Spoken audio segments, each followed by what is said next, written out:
Are you tired of carpal tunnel?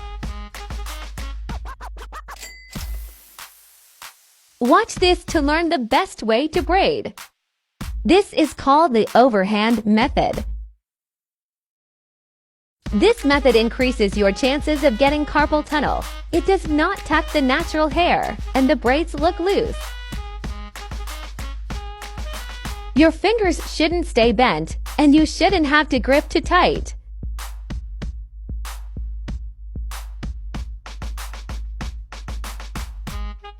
This is called the underhand method.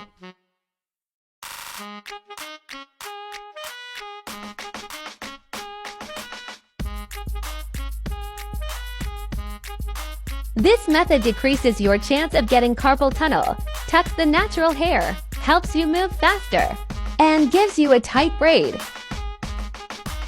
Do you notice a difference?